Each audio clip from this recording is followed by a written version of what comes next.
Baik, terima kasih. Assalamualaikum warahmatullahi wabarakatuh. Waalaikumsalam Selamat warahmatullahi malam, salam sejahtera, Om Santi Santi Om, Namo Buddhaya, salam kebajikan, salam rahayu, rahayu, rahayu bagi kita semua. Terima kasih untuk yang sudah hadir. Sekarang kita masuk ke minggu keempat ya. Waktu itu sudah saya jelaskan bahwa minggu keempat kita sinkroni tatap muka tapi secara daring gitu ya.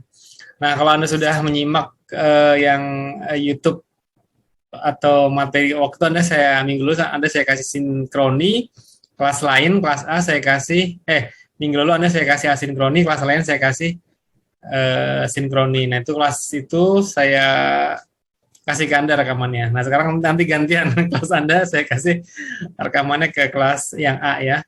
Baik, kita lanjutkan yang kemarin yaitu riset proses 2.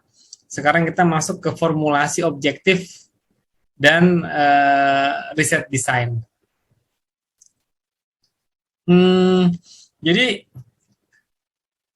objektif atau tujuan ya, tujuan dari penelitian ini, tujuan dari tesis ini, tujuan dari skripsi ini gitu ya. Itu adalah goals yang kita set ya untuk kita capai untuk di dalam studi kita ya.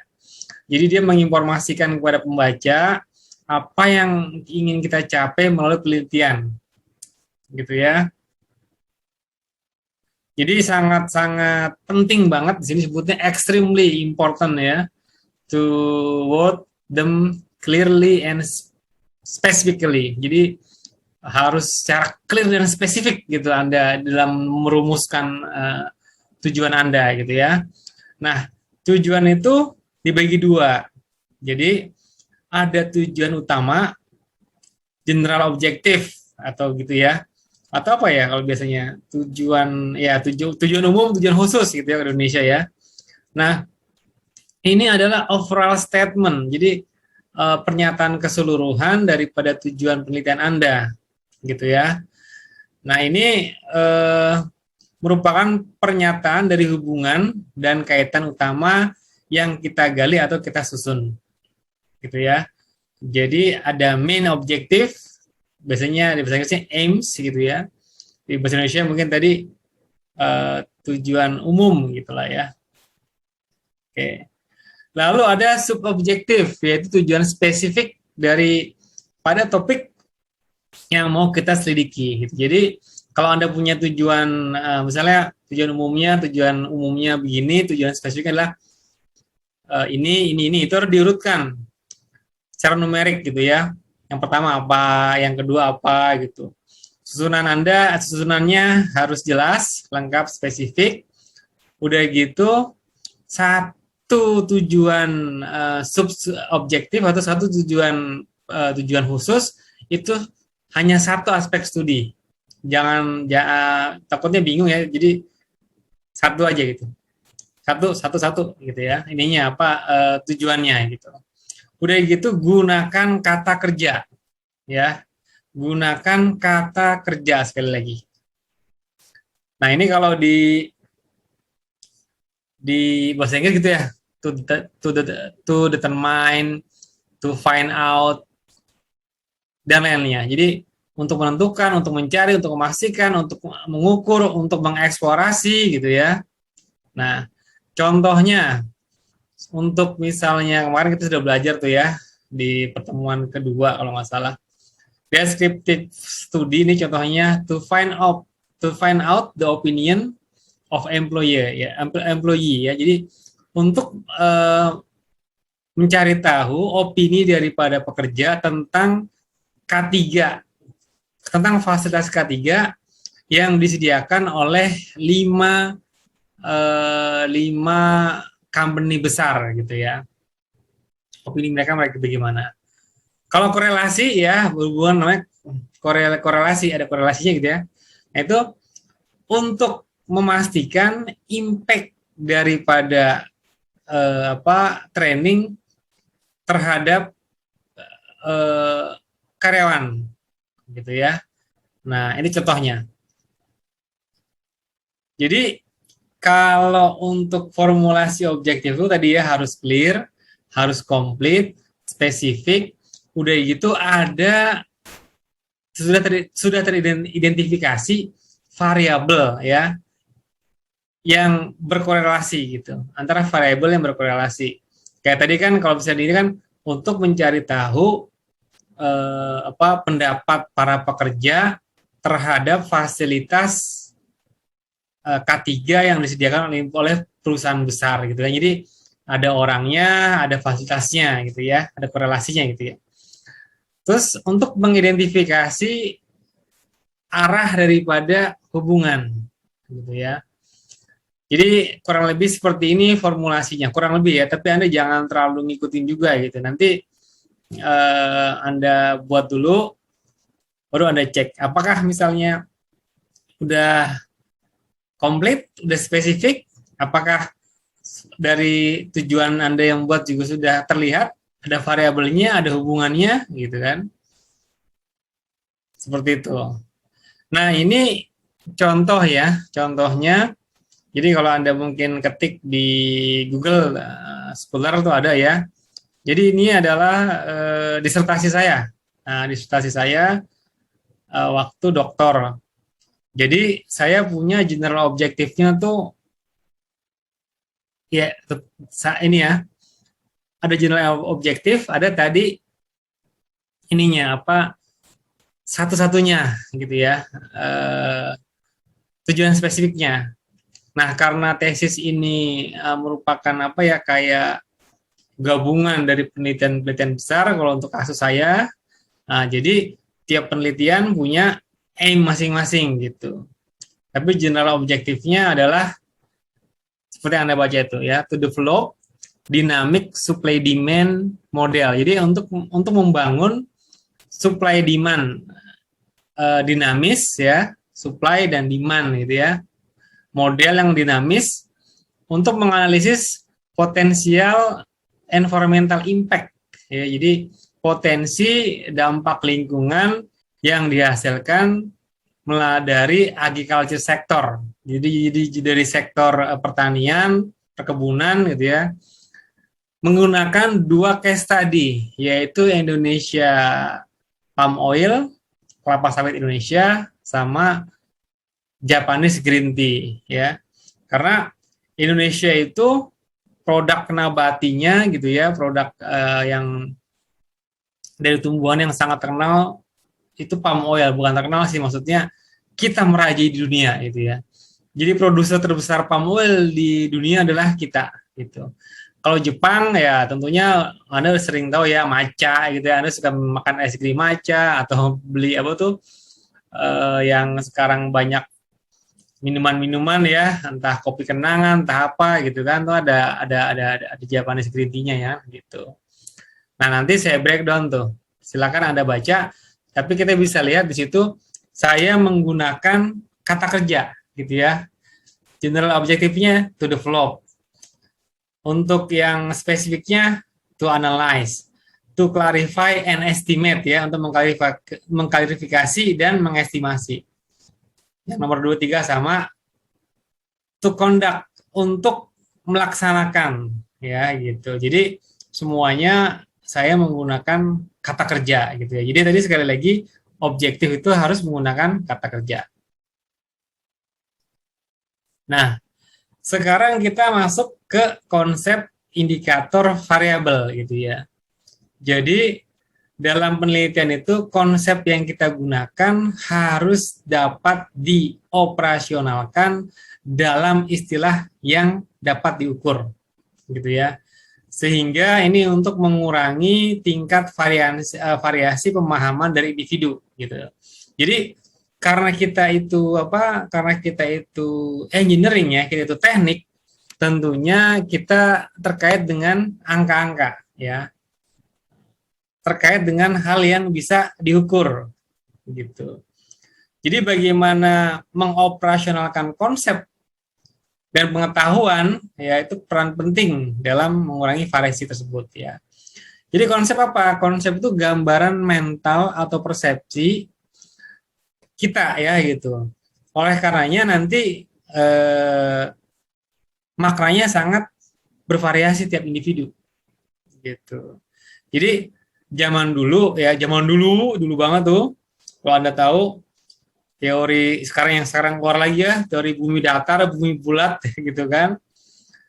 Dulu kan yang apa, yang menyatakan bumi itu bulat kan sampai dipancung ya, sampai di apa, sampai dihukum mati gitu karena dia melawan teori yang sudah ada bahwa bumi itu datar gitu. Jadi dia cuma ngelihat zaman dulu tepinya laut itu kan nggak berujung gitu, kayak saya dari ada kapal di sebelah sana kelihatan layarnya, lama-lama kelihatan apa tuh badannya gitu kan ya. Nah itu gambaran termasuk persepsi gitu kan, persepsi. Dia ngeliat fenomena alam, tiap orang terjemahannya masing-masing beda gitu ya. Jadi memang kesannya subjektif dan nggak seragam. Ini konsep gitu ya. Kita kalau memandang sesuatu itu bagaimana gitu ya.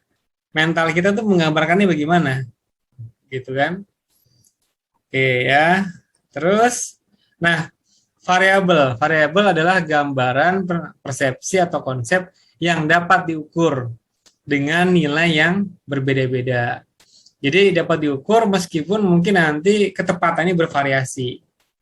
Ya, dari skala ke skala, dari variabel ke variabel, tapi dia tetap bisa diukur, gitu ya. Jadi penggunaan konsep dalam penelitian harus kita pertimbangkan apa operasionalisasinya, gitu ya. Yaitu bagaimana konsep itu dapat diukur.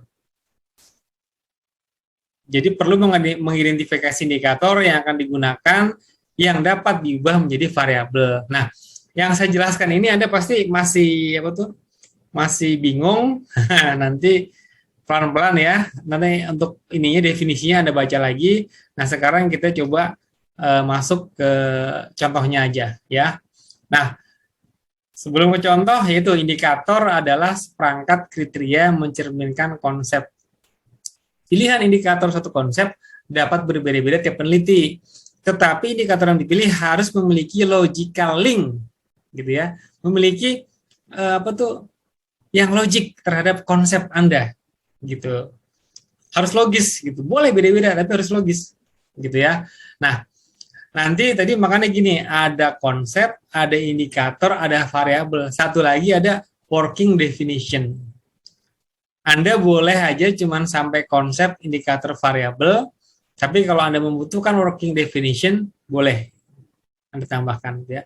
Nah, jadi gini, misalnya, tentu kalau kita bilang ya, coba sebelum saya lanjutkan, cek apakah saya ditinggal? Pak, masih ada Pak. Oke, Hadir, sip. Pak. Hadir, sip.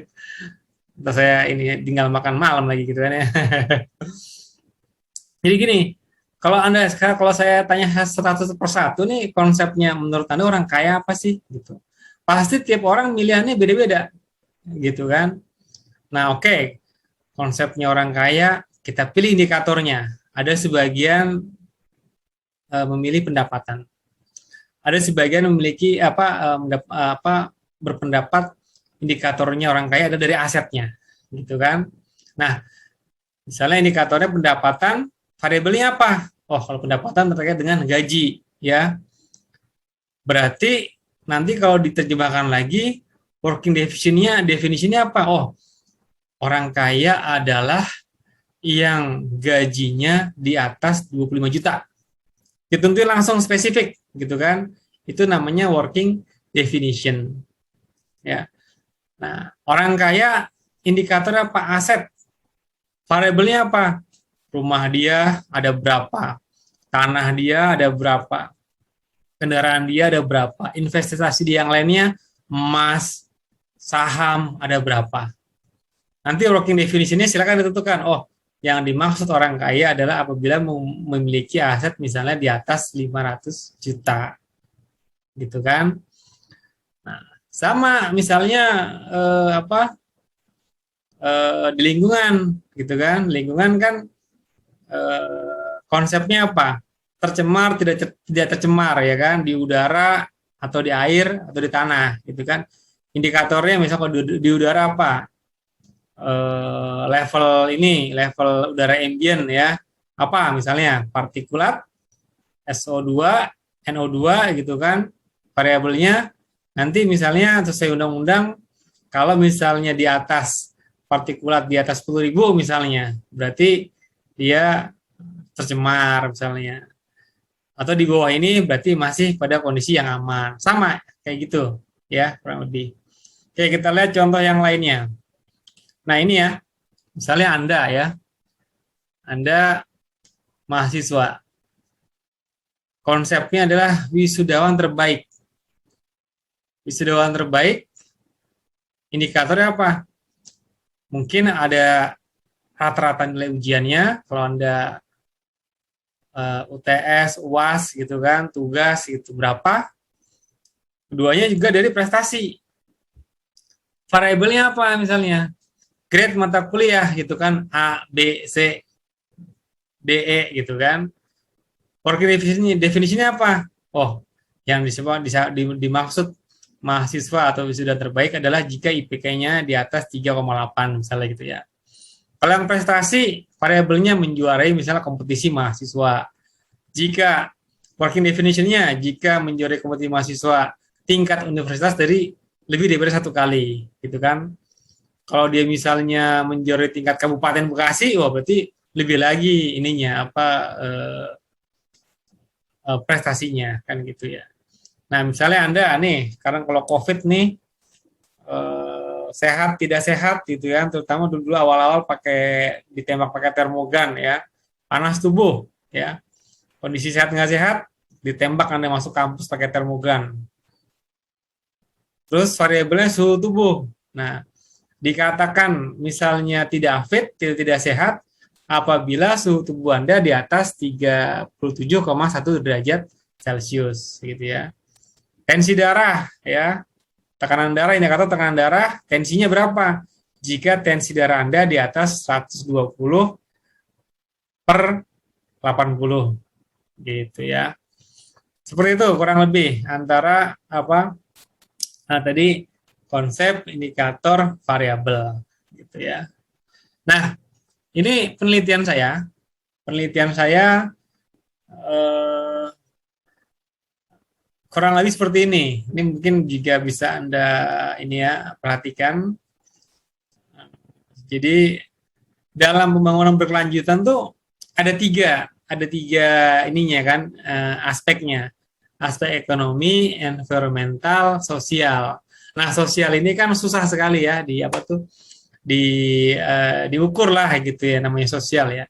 Makanya saya dalam penelitian, saya misalnya konsep saya adalah nih sustainability ya, keberlanjutan itu dari dua doang saya ya, environmental perspektif sama economic perspektif.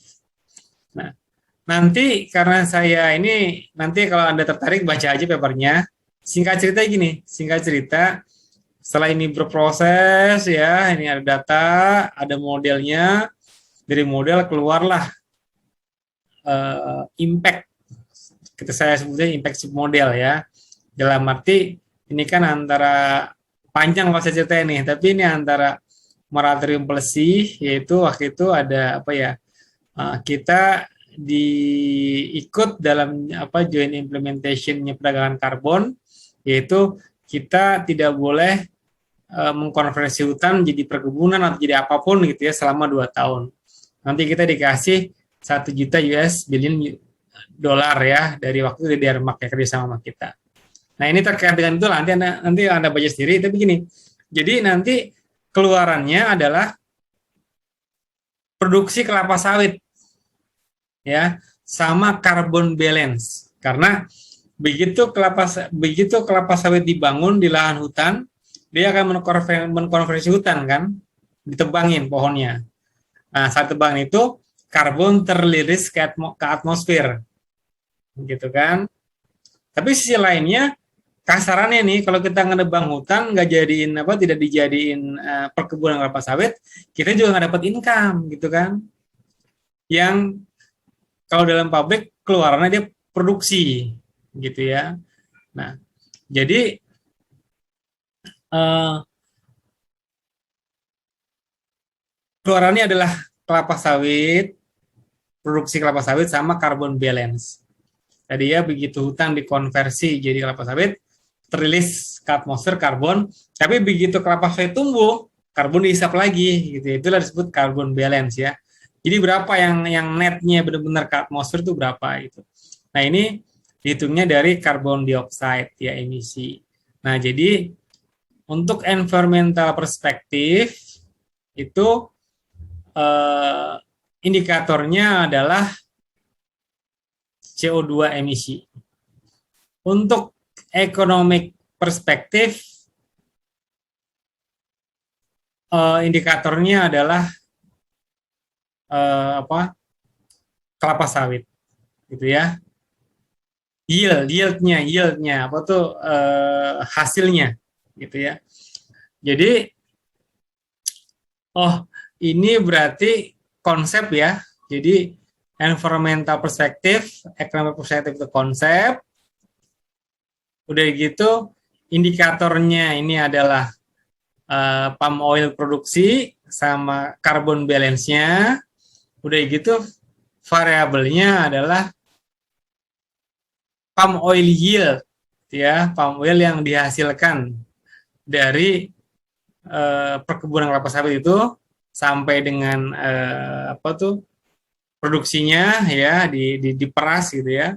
Udah gitu, kalau untuk ininya carbon balance-nya ininya adalah variabelnya adalah carbon dioxide gitu ya.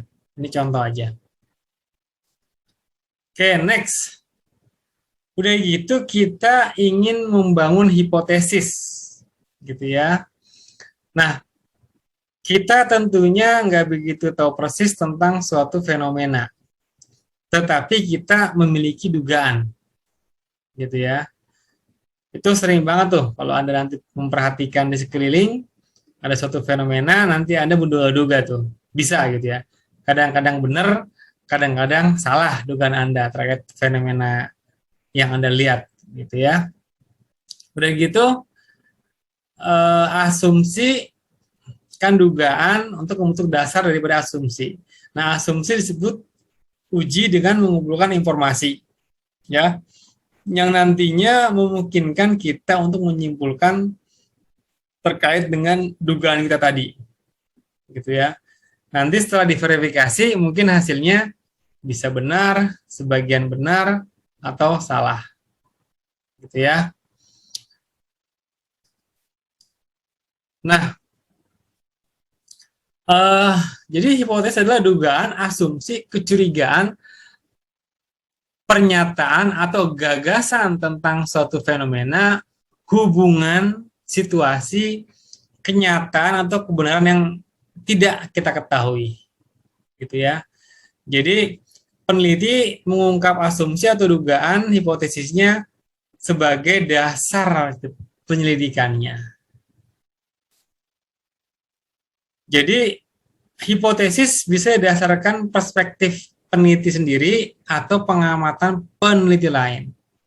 Jadi begitu ada ngeliat fenomena, cari-cari tuh, ini ada nggak teorinya, gitu ya. Kenapa ya? Kok matahari terbit dari timur ya, gitu ya. Kenapa kok ya? Nanti kok menurut penelitian satu hari nanti akan bergeser, matahari akan terbit dari barat, gitu ya. Nah, itu Anda bisa fenomena-fenomena itu gitu ya, atau teori-teori itu Anda bisa melihat daripada perspektif penelitian lain bagaimana sih gitu. Nah, fungsi hipotesis adalah menyajikan sebuah studi dengan fokus tertentu gitu ya, juga memberitahu data apa yang perlu dikumpulkan ya, juga kalau kita membangun hipotesis itu meningkatkan objektivitas sebuah studi dan memungkinkan nantinya penambahan perumusan suatu teori, gitu ya. Nah ini kalau dilihat yang ini nih, ini bagaimana sih menulis hipotesis? Singkatnya begitu. Jika bla bla bla bla, maka begini akan terjadi. Karena gitu ya. Jadi keep variable in mind, dependent dan independent variable harus di clearly state, harus di benar-benar harus di apa tuh? Harus diungkap secara clear gitu ya. Jadi di sini independent variable, di sini dependent variable.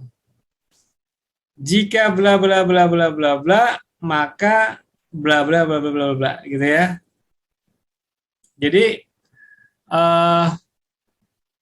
yang perlu Anda ingat juga, kita tidak perlu juga kadang membangun suatu hipotesis untuk melakukan penelitian, nggak perlu juga, gitu ya.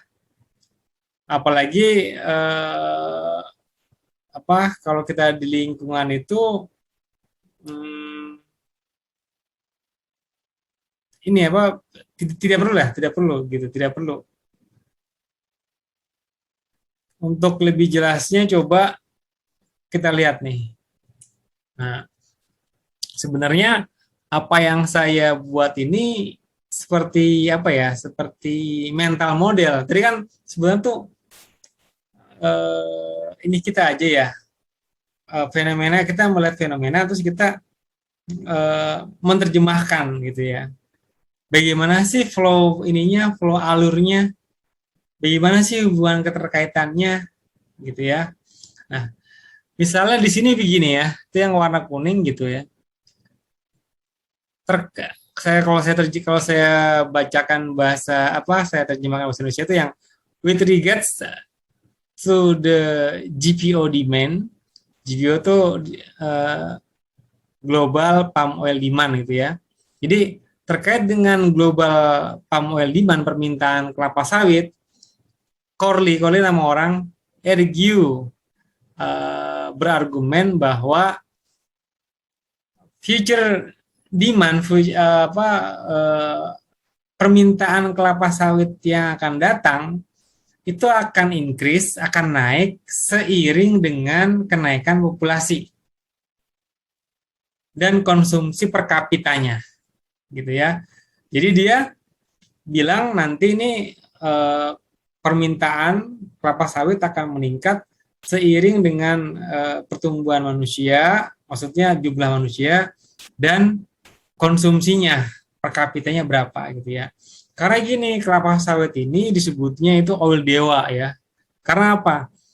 Kelapa sawit itu bisa dibuat makanan, ya, bisa dibuat sampo, sampai sabun gitu ya, sampai akhirnya bisa jadi pengganti bahan bakar, pengganti bahan bakar fosil fuel, yaitu biofuel gitu ya. Nah itu makannya dia disebut dengan oil dewa gitu ya. Jadi kalau si Corley ini bilang bahwa ditentukan oleh pertumbuhan penduduk dan juga konsumsi per kapita, benar gitu. Jangan-jangan kita memang selama ini udah mengkonsumsi kelapa sawit, baik berupa yang makanan, minuman gitu ya. Mentega juga dari kelapa sawit bisa. Gitu ya. Nah, terus saya bilang tuh di situ, we adopt the Corley model. Ya, jadi kita mengambil Corley model, kita mengakui nih. Tadi kan kita dibilang kita bisa meminjam dari peneliti yang sudah ada ya, fenomena itu dari peneliti yang sudah ada. Saya iya kan, maksudnya oke, Corley bilang begitu, saya sepakat. Udah gitu saya tambahkan GDP growth, gross domestic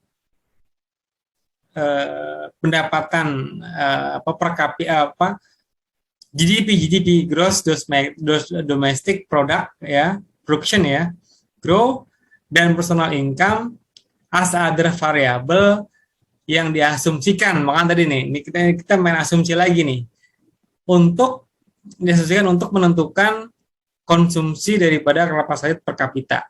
Jadi dari yang Corley punya teori gitu ya, saya tambahkan lagi teorinya.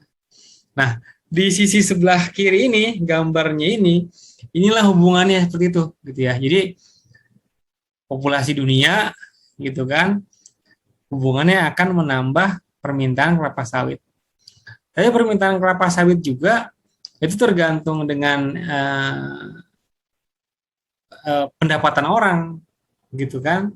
Dalam arti gini, kalau pendapatan kita meningkat, pasti kan kita juga konsumsi juga meningkat kan gitu ya. Nah, nanti kita berteori bahwa kalau pendapatan income ini juga akan mempengaruhi konsumsi dia terhadap kelapa sawit. Nanti ada lagi di sini efek income terhadap konsumsi, gitu ya, mempengaruhi. Inilah yang mempengaruhi demandnya kelapa sawit, gitu. Nah, terus gitu ya. Ini modelnya masih terus. Tapi saya tadi di sini saya cuma menjelaskan bahwa tadi kita bisa meminjam hipotesis atau meminjam teori atau pendapat orang lain untuk studi kita. Dalam sekarang ini saya pakai Corely, udah gitu saya tambahkan dengan logic ya, dengan logic. Tadi kan harus ada linking, logical linking gitu, ada hubungannya. Nah, hubungannya saya gambarkan dalam panah-panah ini, gitu ya. Nah, ini contohnya.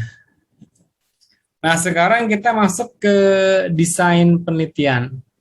Desain penelitian adalah struktur konsep di mana penelitian akan dilakukan gitu ya. Nah, fungsi desain penelitian adalah untuk menyediakan pengumpulan informasi yang relevan dengan upaya usaha kita, waktu, dan biaya yang minimal.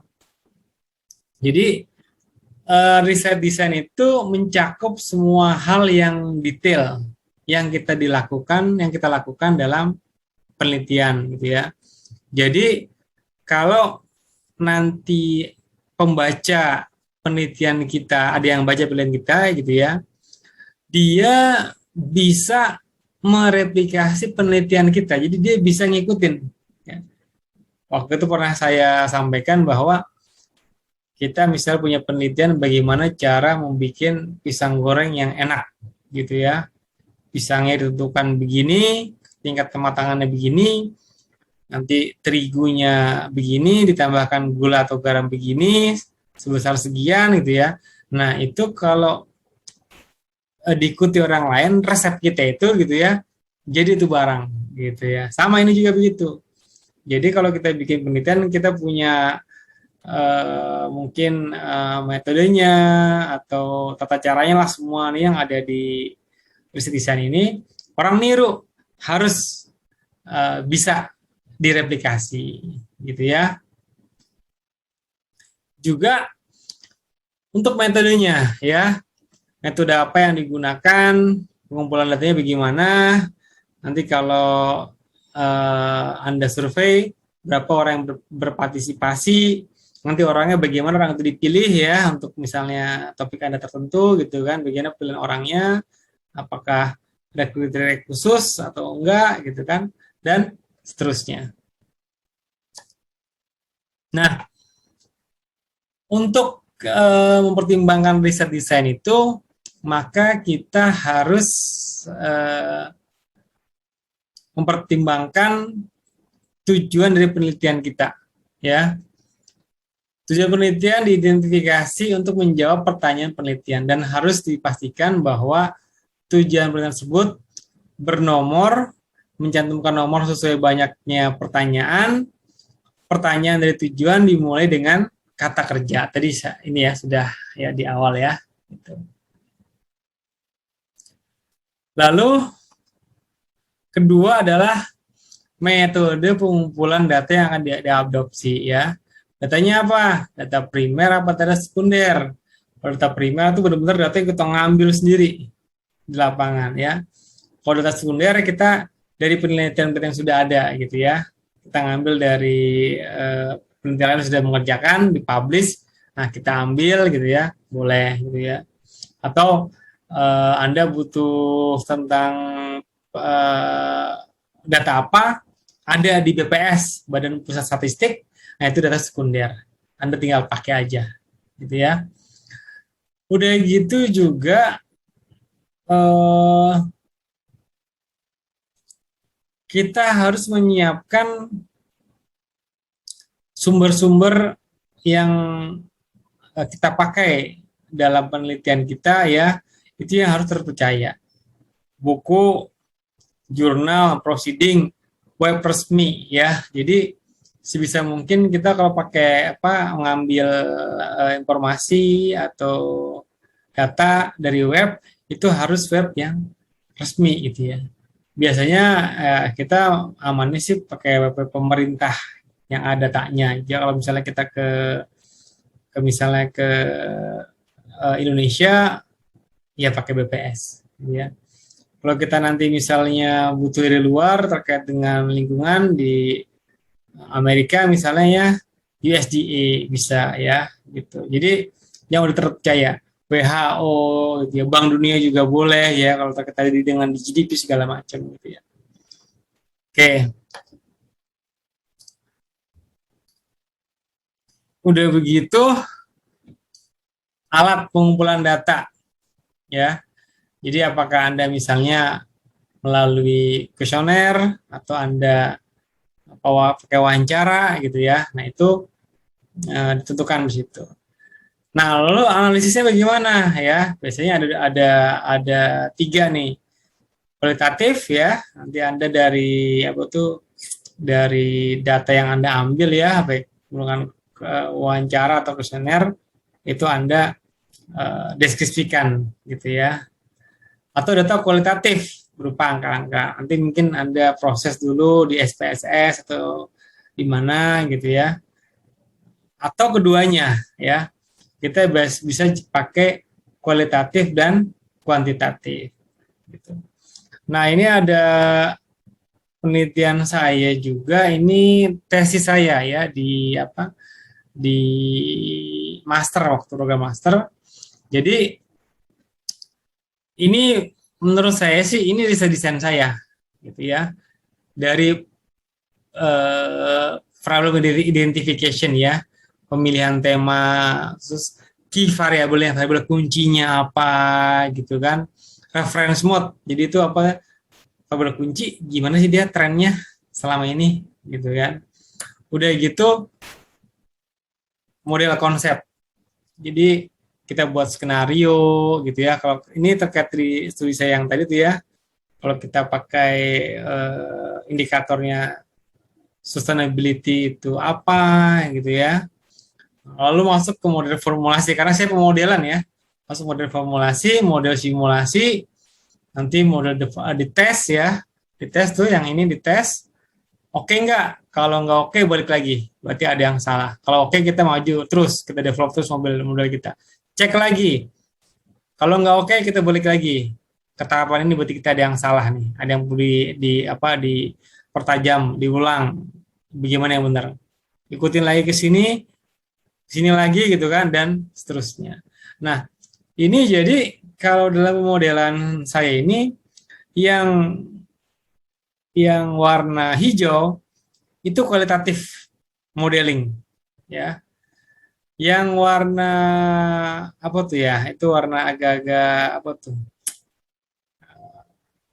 Orange atau apa ya? Itu kuantitatif modeling, karena di situ sudah memakai data angka-angka ya, udah dites modelnya, udah di running menghasilkan angka-angka gitu ya. Nah, nanti yang warna ungu itu gabungan antara kualitatif dan kuantitatif modeling gitu ya. Nah, seperti ini, inti paling enggak Anda bisa menjabarkan penelitian Anda nanti dalam bentuk diagram flow seperti ini. Gitu ya. Nah, contoh lainnya ini saya ambil dari internet ya. Ya begini. Misalnya nanti ada fase 1, fase 2, fase 3 ya, fase 1 kualitatif, fase 2 kuantitatif gitu ya. Terus sampai akhirnya menghasilkan final result ya. Seperti ini kurang lebih riset design. Oke, dari saya cukup sampai di situ kayaknya. Bila ada pertanyaan, silakan. Mungkin saya agak ini ya, agak Agak kurang clear ya ininya ya. Waduh, saya ini udah jujur aja nih, saya udah ngantuk nih. Iya, Pak. Sama Masih mungkin agak ada pusing, Pak. juga ya Sama, gitu. sama, Pak. Sama ya Mau gitu. apa udah ngantuk nih, Pak. Gitu. Tapi ini dong, ya Anda basa-basi lah sama saya lah, tanyalah. Ayo, mau nanya apa? Masih coba memahami, Pak. Pusing, Pak, salah, Pak. Pusing ya? Bahasanya. Aduh, saya justru ini apa? Justru makanya kelas yang kemarin riset proses 1, kelas ini riset proses 2 gitu ya. Biar agak-agak nyambung gitu. Maksudnya nanti kalau Anda asinkronis terus, nanti Anda ini apa ya? Kurang pemahamannya gitu ya, namanya baca sama dijelasin langsung, walaupun saya juga mungkin nggak terstruktur nih ya, nggak struktur nih gitu ya. Makanya kalau Anda apa tadi nyimak mungkin ada yang kurang-kurang apa paham, baiknya kita diskusi, nanti saya bisa jawab mungkin. Kalau ditanya saya bisa jawab dengan ini, dengan mudah-mudahan dengan memuaskan gitu. Udah ya, nggak ada pertanyaan ya?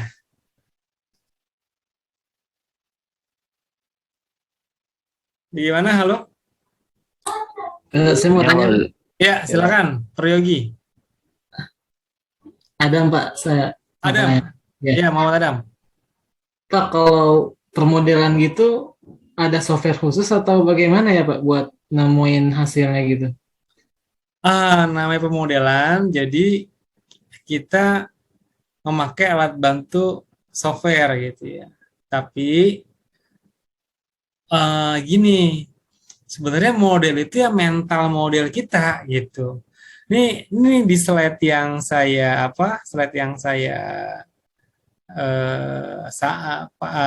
tampilkan ini mental model kita gitu kan. Nih, tadi ya udah ini ya mengenai demand udah itu ya. Misalnya gini, simpel banget lah. Ada demand dunia ya kelapa sawit. Berapa sih demandnya untuk Indonesia? Ya tinggal dicari aja market share-nya, gitu kan? Misalnya ada permintaan 100, gitu kan? Oh, dari trennya market share Indonesia adalah 60% di dunia. Berarti 100 dari 60%-nya adalah 60, gitu kan? Kayak gitu sebenarnya. Nah, nih misalnya nih ya, yang warna hijau. Forest dikonversi menjadi perkebunan, ya. Apa tuh?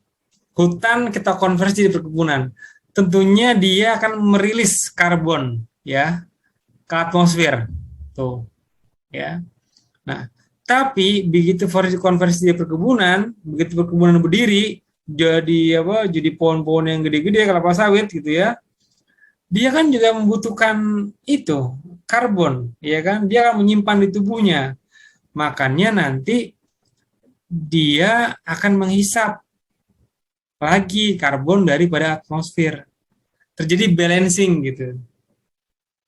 Dan balancingnya seberapa ini harus kita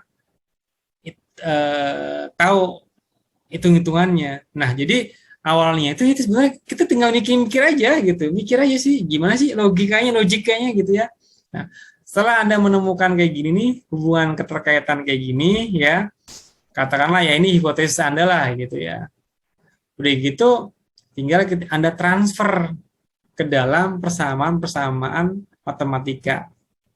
Mungkin ke dalam bahasa-bahasa pemodelan gitu ya. Nah, ketika kita transfer ini itulah kita butuh alat bantu software gitu ya.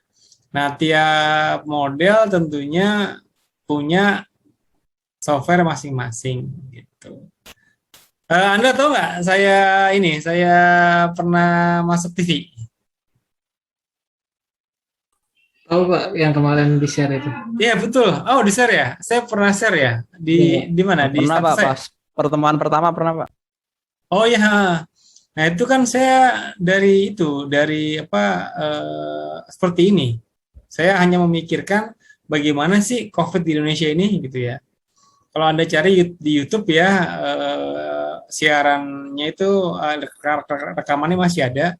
Apa yang saya bilang benar semua sampai sekarang. Nah, tinggal satu yang nanti kita buktikan, bulan Desember COVID, kasus aktifnya gitu ya, aktif nih ya, kasus aktifnya 6.000 sampai dengan 15.000. Kalau prediksi saya itu benar, berarti nanti selepas dari Desember akhir bulan ini, sebentar lagi kita akan beralih dari pandemi ke endemi gitu ya. Tapi prediksi saya tentang gelombang kedua, bagaimana dia turunnya, kebijakan vaksinasi gitu ya, itu benar semua. Padahal apa? Saya cuman menggambarkan mental model saya. Terus saya transfer ke dalam rumus-rumus matematika. Ditaruh di suatu software namanya Analitika. Udah saya running gitu. Jadi kalau pemodelan saya ini benar-benar saya tahu dalemannya gitu. Baiknya juga Anda tahu dalemannya. Kan banyak model begini ya. Kita input angka-angka sama dia terus di running tiba-tiba keluar gitu kan hasilnya. Tanpa Anda tahu proses di dalamnya bagaimana sih gitu.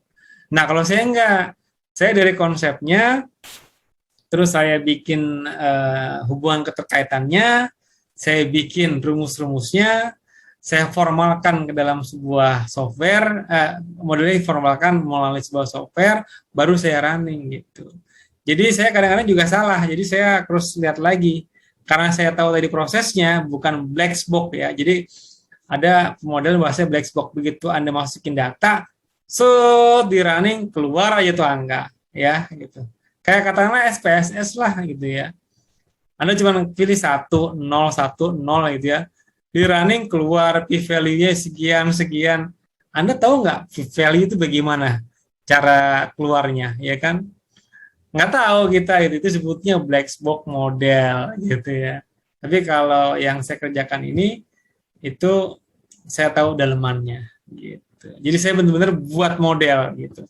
Dari konsep yang ada di pikiran kita, di mental model kita, hipotesis kita sampai jadi bisa memproduksi suatu tadi dibilangnya pengetahuan, bisa ilmu insight understanding ya.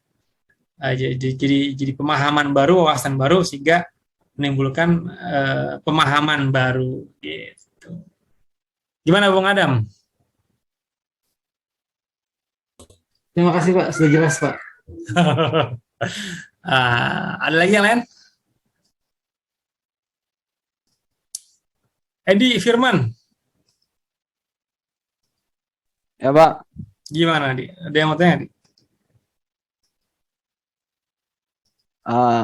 Pengen tanya tadi yang maksudnya work definition sama yang sebelah kirinya itu maksudnya bedanya gimana sih Pak? Yang ini ya?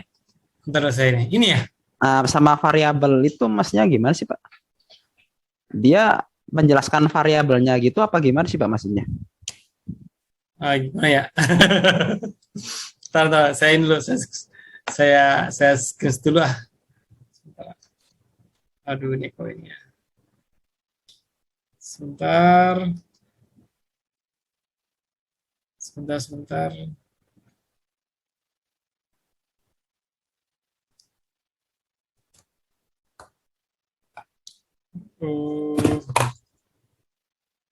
Dia mau jatuh. Jadi kalau dari contoh ini Anda masih belum ke gambar juga.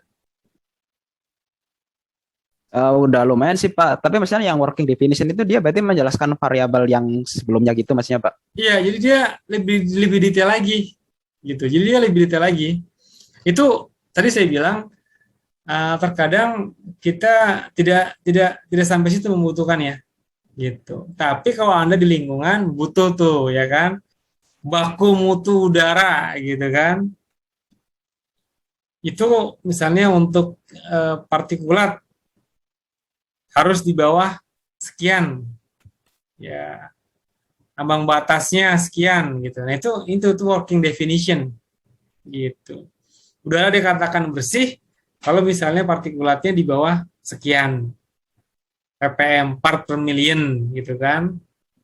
Anda lihat di peraturan ini peraturan terkait dengan lingkungan gitu.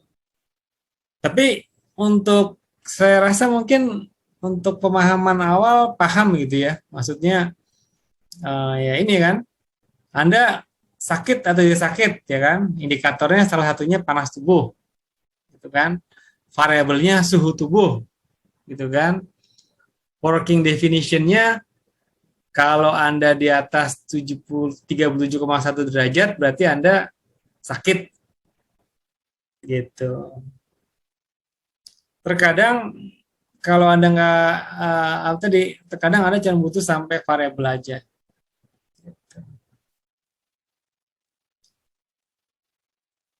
Gimana? Berarti opsional ya Pak, yang working definition ya Pak? Ya opsional.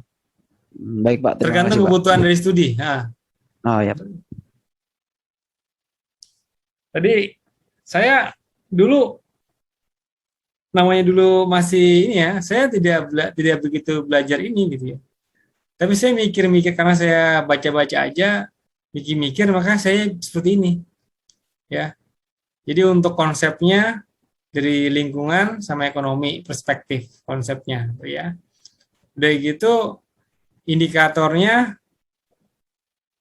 dari produksi kelapa sawit, dari carbon balance. Variabelnya ya hasil CPO itu crude oil, palm oil gitu ya, dari ininya dari yang cairnya itu gitu ya. Sama karbon dioksida emisinya, emisi karbon dioksida dari karbon balance-nya. Udah, saya cuma sampai situ aja. Saya nggak nyampe working definition. Tapi mungkin nanti dalam Anda nanti meneliti, nanti Anda bisa tahu lah. Ada lagi?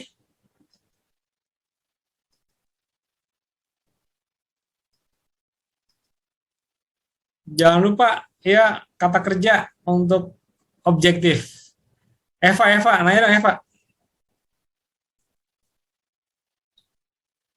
Eva, Iya, Pak. tanya dong. Tanya apa?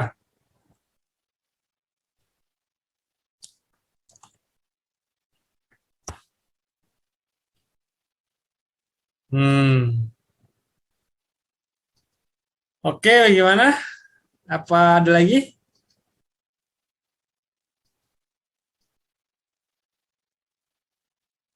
Halo?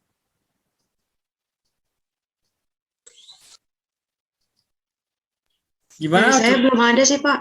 Iya, oke kalau begitu. Yang lainnya ada lagi?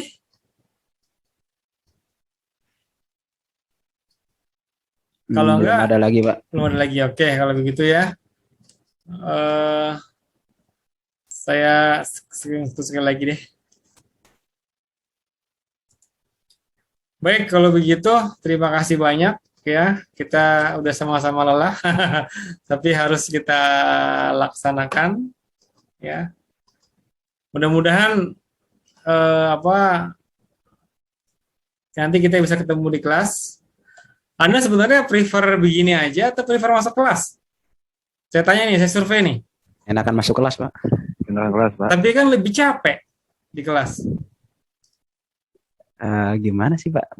Lebih masuk sih, Pak, Lebih masuk materinya. gitu, Oh gitu ya. Kalau kayak gini kan ngantuk-ngantuk, Pak. Iya sih, dan sekarang kampus ramai banget ya. Kayaknya Anda udah nggak tahan banget di rumah gitu kan. Saya sih tadi dapat informasi ya, tapi nggak tahu gitu. Jadi nanti kemungkinan habis UTS kita offline, tapi ya tadi mungkin kapasitasnya juga nggak full ya, mungkin 50-50 gitu atau tergantung luas kelasnya gitu. Tapi ini masih dikaji gitu ya. Tapi sudah ada pembicaraan dari rektorat bahwa siap-siap habis UTS kita masuk pengajaran pembelajaran di kelas gitu. Oke, kalau gitu Terima kasih banyak ya.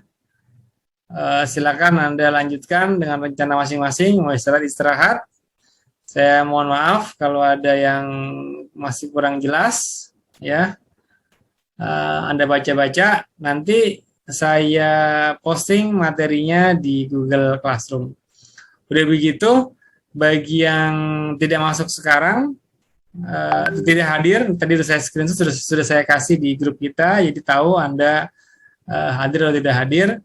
Nanti harus mengisi harus mengerjakan pertanyaan yang saya tanyakan di Google Classroom. Barulah nanti saya anggap Anda setelah mengerjakan tugas, saya anggap Anda hadir. Kayaknya kalau sekarang dari jumlah sih, kayaknya sih Anda sekarang hadir semua ya. 1, 2, 3, 4, 5, 6. Ya, sepertinya sih Anda hadir semua. Bagi yang nggak hadir, silakan. Bagi yang udah hadir, mau ngisi boleh, enggak juga boleh. Gitu ya. Baik, terima kasih. Saya tutup. Selamat malam. Assalamualaikum warahmatullahi wabarakatuh. Rahayu, rahayu, rahayu. Waalaikumsalam. Waalaikumsalam. Terima kasih, Pak. Terima kasih, Pak.